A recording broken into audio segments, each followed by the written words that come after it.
자, 우리 옆에 분들과 다시 한번 인사하겠습니다. 오늘 정말 잘 오셨습니다. 자, 은혜 받기 원합니다.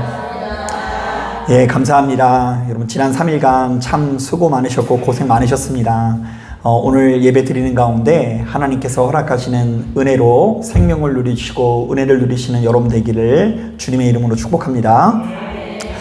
자, 오늘 우리가 읽은 이 본문을 보면 그 예루살렘의 거룩함을 유지하기 위해서 또 하나의 개혁 정책이 시행되는데요. 자, 느헤미야는 이스라엘 백성들이 이방인들과 결혼하는 것을 엄하게 책망하면서 그것을 아주 강하게 금지시켰다라고 이야기합니다. 사실 바로 이 규례는 오늘날 교회를 다니는 우리들에게도 아주 강한 영향력을 행사하는데요. 자, 이른바 신앙을 가진 우리들도 역시 우리들의 자녀들이 이왕이면 세상 사람들과 결혼하는 것은 좀 꺼려지고요. 이왕이면 우리 아들들이 어떤 사람을 만났으면 좋겠어요? 예수 믿는 사람이랑 결혼했으면 좋겠다라는 어떤 소망을 가지고 있죠. 자, 실제로 제가 지금껏 목회를 하면서 무수히 많은 믿음의 성도님들이 어느 때가 되면 이런 기도들을 정말로 강하게 하시는데요. 하나님, 제 아들이 제발 신앙이 좋은 여자를 만나게 하옵소서, 이런 기도를 해요, 안 해요? 예. 안 하신 분도 있는데 그렇게 많은 분들이 하고 있고요. 그리고 또 이렇게 조금 더 직접적으로 기도하시는 분은 이렇게 기도하기도 해요. 하나님, 지금 내 아들은 교회를 나오지 않지만 그 믿음의 며느리가 멱살을 잡고 교회를 끌고 나올 수 있도록 인도하여 주옵소서. 그래서 내가 실패한 우리 가문의 마지막 사역을 이 며느리가 완수할 수 있도록 인도하여 주옵소서. 이런 이 기도의 제목을 가지고 있죠. 자, 그래서 실제로 그런 사람을 만나면 그래서 이렇게 부모들이 괜히 그것만으로도 행복하게 여기고요. 그렇지 않고 믿음을 가지지 않는 사람을 만나 결혼을 하면 내심 마음 한구석에 아쉬운 마음을 갖는 것이 사실입니다. 자, 그런데 의외로요, 그 천주교에서는 이런 정서가 조금 더 심해요. 자, 우리들의 생각에는 이 천주교는 술도 먹고, 좀 너무 그런가요? 비하하는 게 아니라 그 교리적으로 뭐 제사, 뭐 술, 뭐 담배, 주초 이런 것들을 이렇게 엄격하게 하지 않으니까 뭐 결혼 같은 것도 뭐 그렇게 신경 쓰지 않을 것 같은데요. 의외로 그 사람들은 굉장히 이제 이것을 중요하게 여깁니다. 자, 그래서 그들은 성당에서 담당 신부님의 집례하에 혼배 미사라고 하는데요. 그 혼인할 때 미사로 시작하는 것을 굉장히 중요하게 여깁니다. 자, 왜냐하면 성당에서 혼배 미사를 드릴 때 하나님의 강복이라는 것을 받을 수 있기 때문인데요. 이 강복이라는 말은 하나님의 복이라는 뜻으로서 천주교에서는 이 미사나 성도들의 모임이 마칠 때 이 사제가 신자들을 향해서 십자가 성물을 그으면서 이렇게 축복을 해주거든요. 전능하신 천주 성부와 성자와 성령께서는 여기에 모인 모든 이에게 강복하소서. 어때요? 신부님 같죠? 예, 그렇게 이렇게 해서 이렇게 강복하소서 이러면은 모든 신도들이 다 아멘 해요. 눈을 감고 잠시. 왜냐면요, 그래서 이 신부님이 빌어준 이 강복이 결혼을 시작할 때부터 자신들의 가정에 임해야 이 가정의 구성원들이 깨지지 않고 잘 살 수 있다라고 믿는 거죠. 자, 그래서 독실한 천주교 신자들이 성당에서 이 혼배 미사라는 것을 받기 위해서 얼마나 이 과정들이 복잡한지 모릅니다. 신랑 신부가 일단 일정 시간을 내서 교육을 또 받아야 되고요. 그리고는 신랑 신부 모두 혼인관계 증명서, 세례 증명서, 교족분들을 제출해서 홍배 성사를 받을 수 있는데요. 바로 이 과정에서 대부분의 비신자들이 천주교 교인으로 등록하게 됩니다. 그래서 실제로 여러분 혹시 인기 가수 중에 비 아세요? 이 비가 그 독실한 천주교 신자인 김태희 씨랑 결혼을 할 때 그도 역시 아주 오랜 기간 동안 이렇게 시간을 투자해서 천주교 세례를 받았다라는 것이 이미 널리 알려져 있는 사실입니다. 자, 그런데 그들은 어찌됐건 이 혼인시키려고 하는 목적이 분명해요. 이 강복이라는 것을 받기 위해서 이 같이 신자들끼리 결혼을 시키려고 하잖아요. 안 믿는 사람도 나랑 결혼하기 위해서는 너 뭐 받아야 된다고요? 세례를 받아야 돼. 이렇게 이야기를 해요. 자, 그런데 교회를 다니는 우리들은 자신의 자녀들을 왜 그렇게까지 신앙인들과 결혼을 시키려고 하는 것일까요? 자, 물론 여러 가지 이유가 있을 수 있죠. 자, 어떤 분들은요, 일단 기본적으로 교회를 다니지 않는 사람들은 기본적으로 더럽다라고 생각하는 분들도 있고요. 또 어떤 분들은 우리의 자녀들이 열심히 신앙생활해야 그나마 정신 차린다, 이런 생각을 가지고 있기도 하고요. 또 어떤 분들은 자신이 섬기는 교회를 너무나 아끼고 사랑해서 자신의 자녀들이 대대손손 교회의 일꾼 되기를 원하는 마음을 가지고 신자들에게 결혼을 시키기도 합니다. 그리고 또 어떤 분들은 이 성경을 읽다 보면 이방인들과 결혼을 하지 말라는 말씀이 많이 있어요, 없어요? 있어서 그것을 그냥 문자 그대로 신앙이 없는 사람이랑 결혼하는 것은 큰 범죄라고 생각하는 것 같더라고요. 자, 그리고 또 뭐가 있을까요? 자, 좌우지간 오늘날 우리도 역시 여러 가지 이유로 우리 자녀들이 되도록 믿음이 좋은 배우자를 만나기를 소망하는 것 같습니다. 자, 그런데 오늘 본문을 보니까 느헤미야가 그들을 이제 신앙인들끼리 결혼시키려고 하는 그 입장은 아주 명확한데요. 자, 우리 26절부터 27절 말씀 천천히 한번 읽어볼게요. 시작. 또 이르기를 옛적에 이스라엘 왕 솔로몬이 이 일로 범죄하지 아니하였느냐. 그는 많은 나라 중에 비길 왕이 없이 하나님의 사랑을 입은 자라. 하나님이 그를 왕으로 삼아온 이스라엘을 다스리게 하셨으나 이방 여인이 그를 범죄하게 하였나니 너희가 이방 여인을 아내로 맞아 이 모든 큰 악을 행하여 우리 하나님께 범죄하는 것을 우리가 어찌 용납하겠느냐. 자, 우리 여기서 이 솔로몬이라는 단어에 동그라미를 쳐야 하는데요. 여러분, 솔로몬은 역사상 유래를 찾아보기 힘들 정도로 큰 복을 받은 사람 아닙니까? 자, 그런데 그가 이방 여인을 맞이함으로 인해서 하나님께 큰 악을 행했을 뿐만이 아니라 망하는 걸 길로 가게 되었다는 것을 강조하고 있어요. 자, 그렇다면 느헤미야가 이스라엘 백성들에게 이방인들과 통혼을 금지시키는 이유는 명확한데요. 자, 그것은 크게 세 가지로 요약할 수 있어요. 자, 먼저 첫 번째로 이스라엘 백성들의 마음이 하나님이 아닌 우상에게 치우치는 것을 방지하기 위해서예요. 자, 솔로몬이 원래는 하나님만을 바라보는 사람이었는데 아내가 수백 명이다 보니까 그 마음에 섬기는 신이 몇 명이 돼버렸어요? 수백 명이 돼서 예루살렘 안에 그 모든 신들의 그 형상을 가져오는 범죄를 저질렀죠. 자, 그러니까 이제 그런 짓을 저지르지 말자는 얘기예요.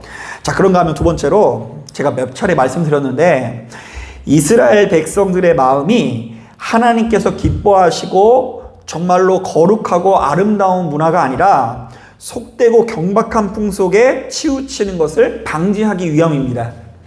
자, 이것을 간략하게 설명드리자면 여러분, 고대 근동이라는 것은 이스라엘이 위치한 이렇게 대륙을 의미하는데요. 이 고대 근동의 성문화가 굉장히 문란해요.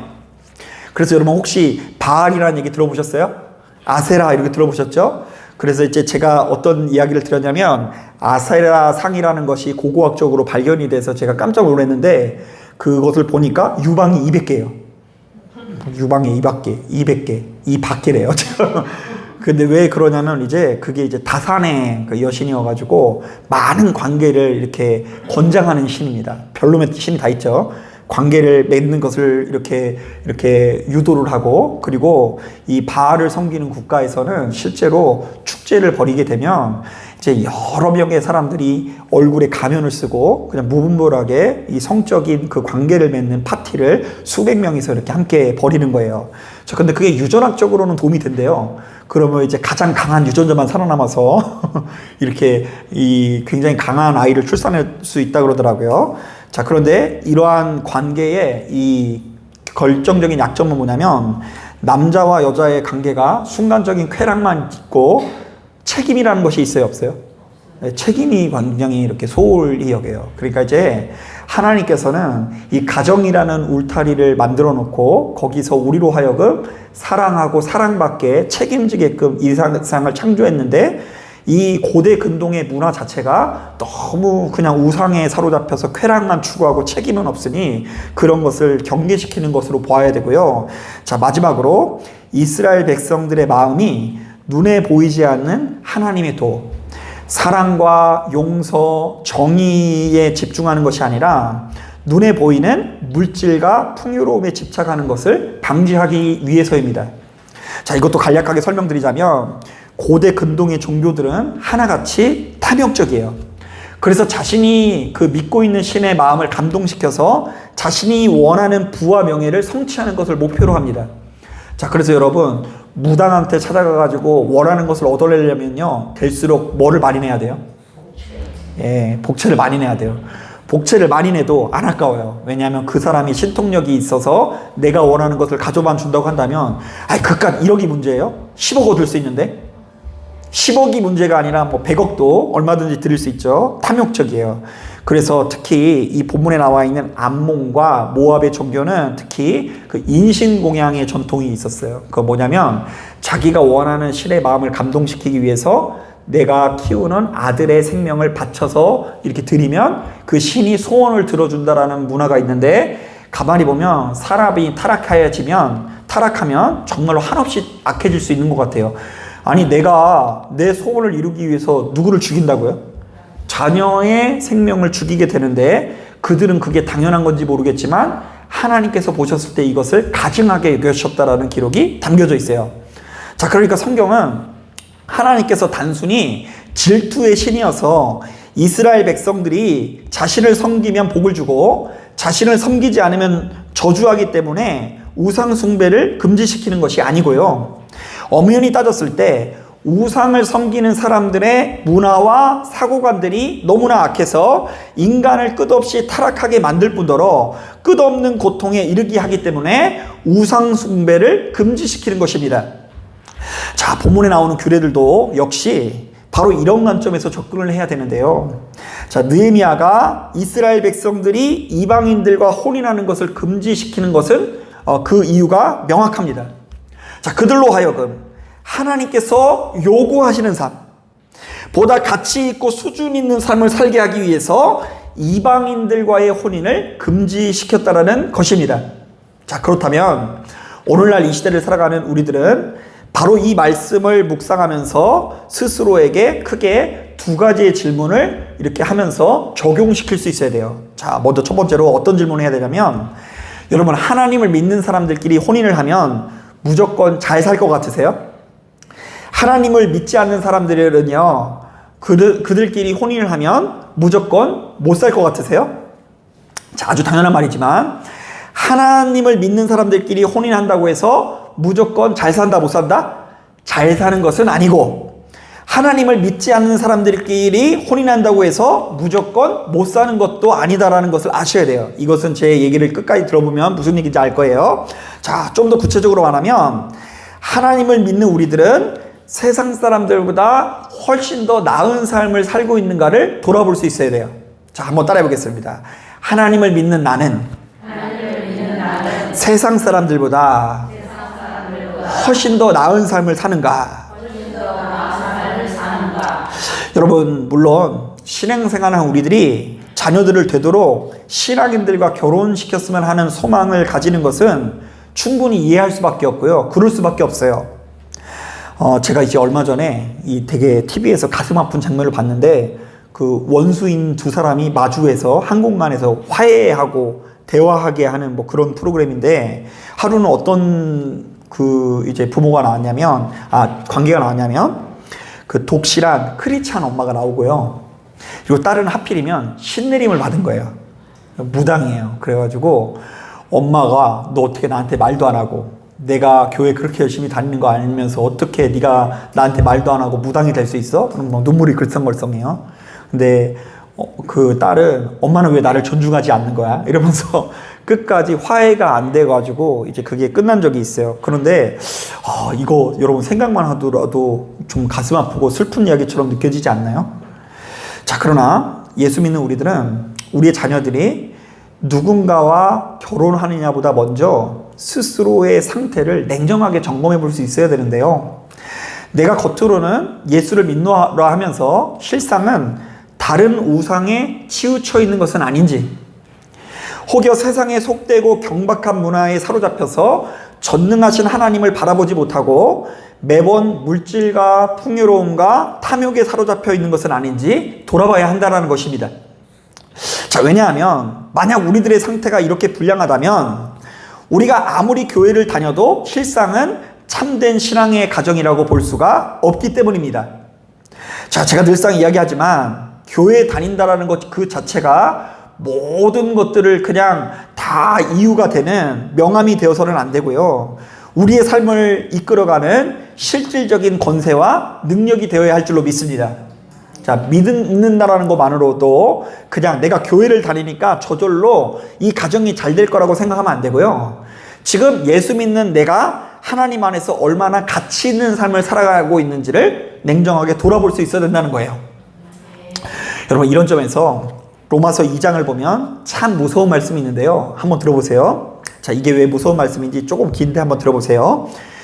유대인이라 불리는 내가 율법을 의지하며 하나님을 자랑하며 율법의 교훈을 받아 하나님의 뜻을 알고 지극히 선한 것을 분간하며 맹인의 길을 인도하는 자요 어둠에 있는 자의 빛이요 율법에 있는 지식과 진리의 모본을 가진 자로서 어리석은 자의 교사요 어린아이의 선생이라고 스스로 믿으니. 자, 스스로 자기를 어떻게 믿는다고요? 선생이라고 믿는데요. 그러면 다른 사람을 가르치는 내가 내 자신은 가르치지 아니하느냐? 도둑질하지 말라 선포하는 내가 도둑질하느냐? 간음하지 말라 말하는 내가 간음하느냐? 우상을 가증히 여기는 내가 신전 물건을 도둑질하느냐? 율법을 자랑하는 내가 율법을 범함으로 하나님을 욕되게 하느냐? 기록된 바와 같이 하나님의 이름이 너희 때문에 이방인 중에서 모독을 받는도다. 자, 여러분 가만히 보면 육신의 옷을 입고 있는 우리들에게는 아주 강력한 본성이 있는데요. 자, 나 자신은 참 대단하고 수준 높은 사람으로 여기는 본성이 있고요. 이에 반해서 내 주변에 있는 사람들은 다 문제가 많고 수준 낮은 사람으로 보는 본성을 가지고 있다는 거예요. 자, 그래서 유대인들 같은 경우만 하더라도 자신들이 하나님의 성전에 나가서 수시로 예배드리고 율법을 철저히 지킨다라는 명목하에 그야말로 근거 없는 자부심을 가졌는데요. 이른바 자기 자신이 그 누구보다 하나님의 이름을 더럽히고 있으면서도 불구하고 그것을 깨닫지 못했다라는 것입니다. 자, 그러니까 모든 사람들을 고발하지만 정작 누구를 위해서 기도를 하지 못해요? 자기 자신을 개선시키기 위해서 하는 기도를 드리지 못했다라는 거예요. 자, 저는 오늘 우리가 읽은 이 본문 앞에서 이 자리에 참석한 저와 여러분들이 바로 이러한 마음을 품을 수 있어야 된다고 봅니다. 자, 내가 교회 나간다고 해서 괜시리 교회 나가지 않는 며느리 미워하거나 부정하게 여기면 안 됩니다. 자, 내가 예수 믿고 의지한다고 해서 주말마다 가족끼리 여행 다니고 매번 세상 즐거움에 현혹되어 있는 자녀들 무조건 한심하게 여겨서는 안 됩니다. 자, 그보다 앞서 지금 내 자신이 그들보다 훨씬 더 가치 있고 아름다움을 살고 있는지를 돌아보면서 안 믿는 누군가에게 그것을 증명해내시길 바랍니다. 네가 교회 다니는 사람을 만나가지고 이 복된 삶을 살아야 된다라고 이야기하는 것이 아니라 먼저 나부터가 예수 믿기 때문에 온전한 복을 누리고 있다는 것, 예수 때문에 내 삶이 가치 있게 변화되고 있다는 것을 주변에 있는 사람들에게 증명할 의무가 있다는 거예요. 자, 그런데 만약 교회를 다니는 입장에서, 교회를 다니지 않는 자녀들 입장에서 여러분들을 볼 때 하나도 부럽지가 않은 거예요. 지금 나는 내 상태를 몰라. 나는 예수를 믿으니까, 교회를 다니니까, 기도를 하니까 그냥 저절로 수준이 높은 줄 알아요. 자, 그런데 자녀들 입장에서는 별로 이 부모가 부럽지 않은 거예요. 왜냐하면 어떤 면에서 예수 믿는 부모가 평생 예수를 믿는 것이 아니라 돈돈거리며 사는 것 같아. 아, 그러니까 엄마가 저렇게 소중히 여기는 예수가 아니라 뭐가 있으면 되는구나? 돈 있으면 되는구나. 이래서 그 자녀들도 그 이상하게 엄마 아빠는 평생 교회에 나가서 일꾼인데 그 돈돈거리면서 살아가요. 그런데 이제 깊이 들어가 보니까 이 엄마 아버지가 섬기는 것이 어떤 면에서는 하나님을 믿는 것 같은데도 불구하고 하나님과 재물을 겸하여 섬기고 있는 거예요.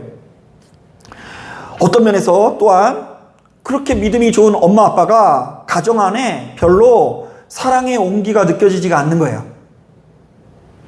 따뜻하지가 않아요. 매번 모이기만 하면 이런저런 비방과 지적질이 이어지고요. 가장 기를 죽이는 사람, 우리의 기를 가장 죽이는 사람이 본인은 모르지만 부모일 때 그 누구도 부모의 삶을 따라가지 않으려 한다는 것입니다. 한번 따라해 보겠습니다. 누가 내 자녀의 길을 가장 꺾는 사람일까? 한 번 더 따라하겠습니다.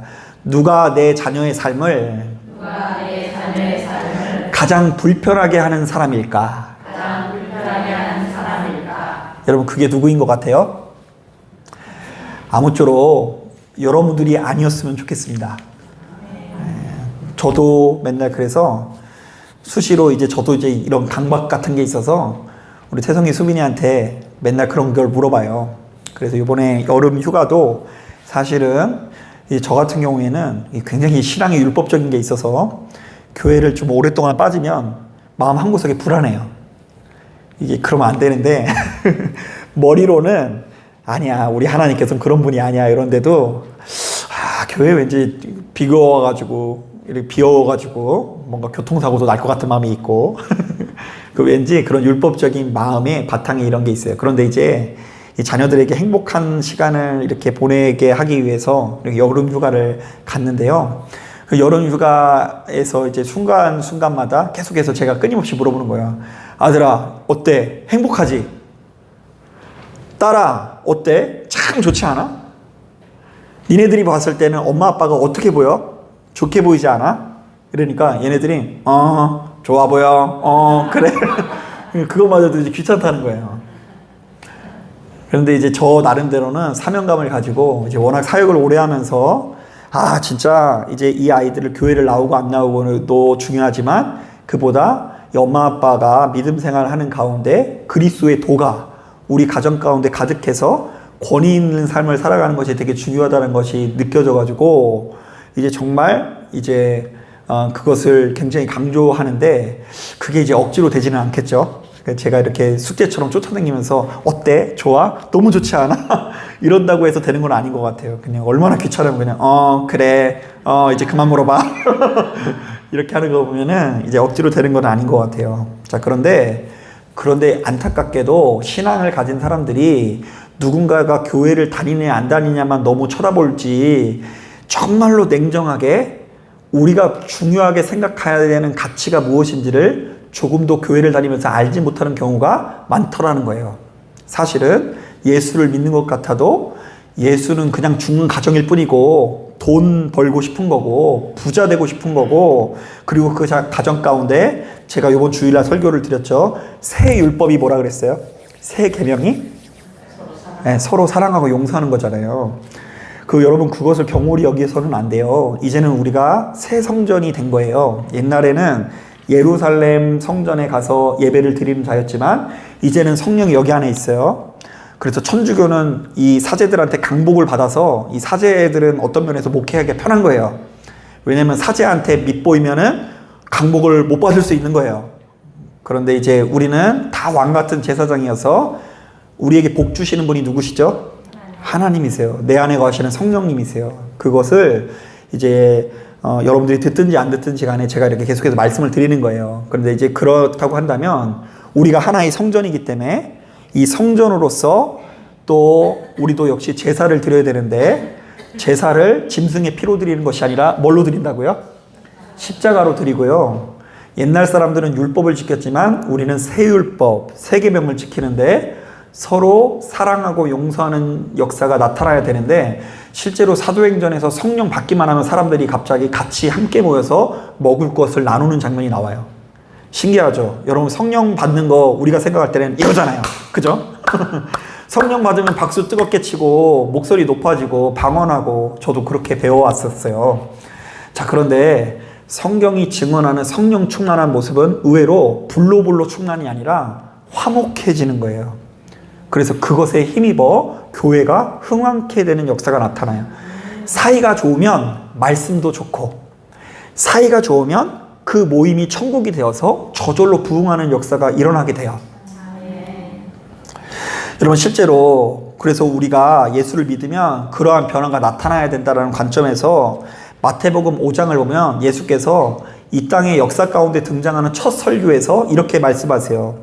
이같이 너의 빛이 사람 앞에 비치게 하여 그들로 너희 착한 행실을 보고 하늘에 계신 너희 아버지께 영광을 돌리게 하라. 자, 저는 최근 들어서 바로 이것이야말로 진정한 영적인 전쟁이라는 생각이 들어요. 이게 저도 이제 신앙관이 점점 이제 바뀌게 되잖아요. 계속 이렇게 목회를 하면서. 그런데 옛날에는 교회를 안 다니는 사람은 다 사탄의 지배를 받는다고 생각을 했었어요. 그래서 희한하게 저는 옛날에 교회 안 다니는 사람이랑 같은 자리만 있으면 막 머리가 아팠어요. 어릴 때부터.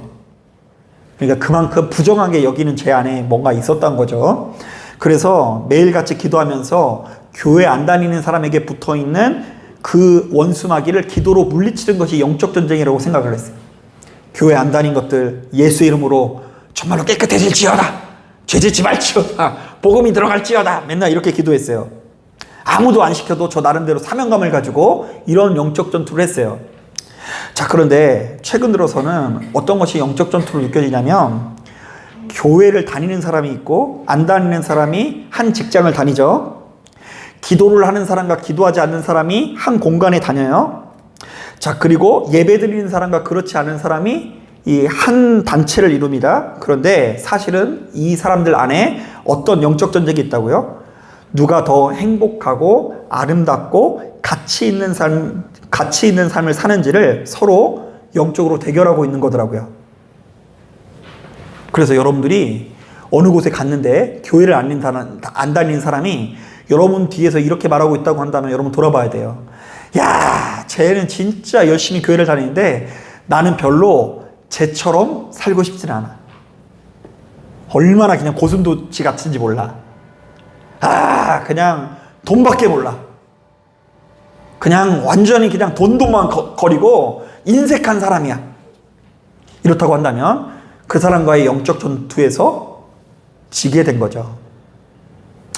사랑하는 여러분, 바로 이 사실을 깨닫고 이제 세율법을 영접한 우리들은 본문에 나와 있는 이방인들과의 혼인이라는 말에 너무 지나치게 의미 부여를 하지 마시고요. 도리어 내가 예수 믿는 사람으로서 우리의 삶이 얼마나 더 아름답고 가치 있고 지혜롭고 정의롭고 사랑과 용서가 넘치고 있는지를 돌아볼 수 있어야 돼요.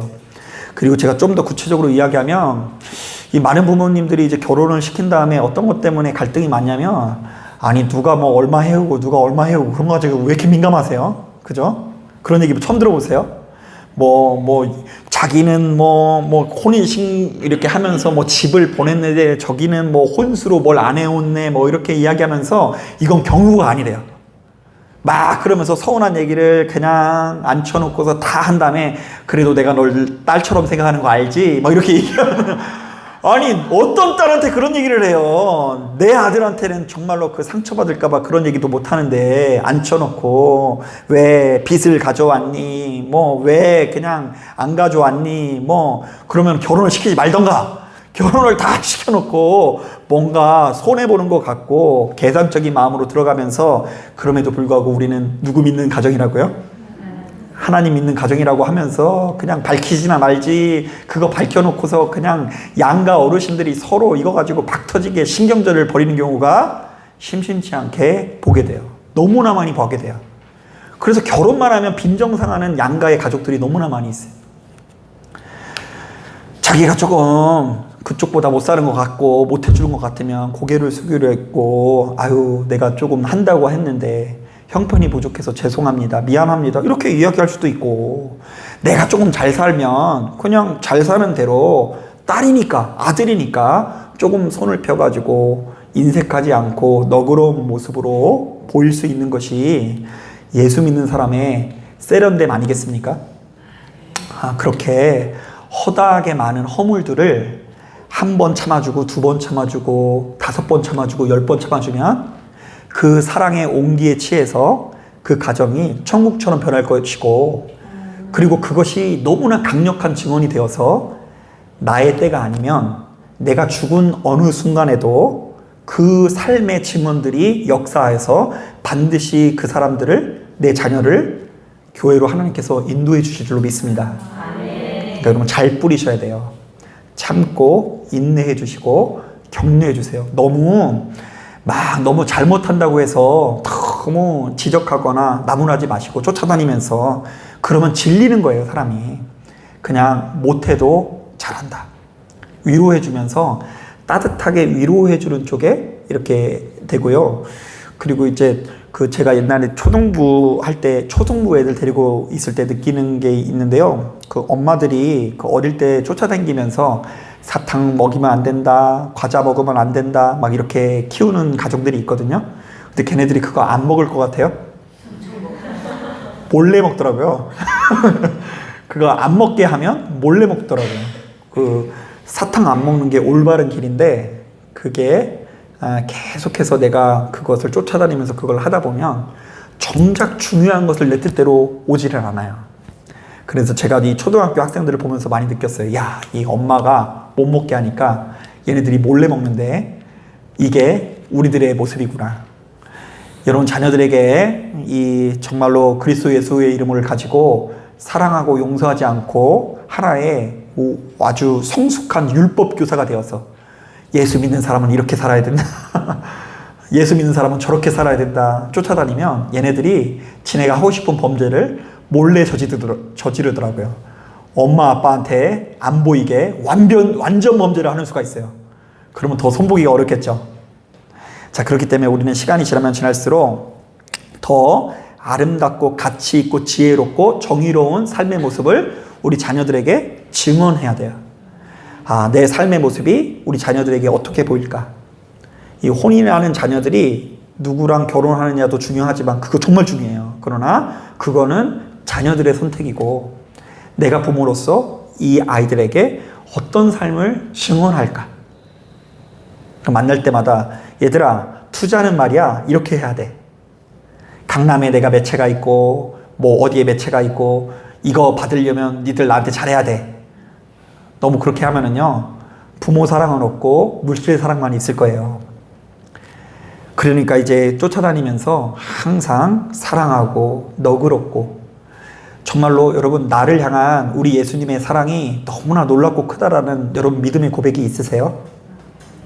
내가 이렇게 보잘것없고 초라한 존재인데 하나님께서 지금까지 참고 인내해 주신 것에 대한 감사함이 있죠. 하나님께 받은 그대로만 하면 돼요.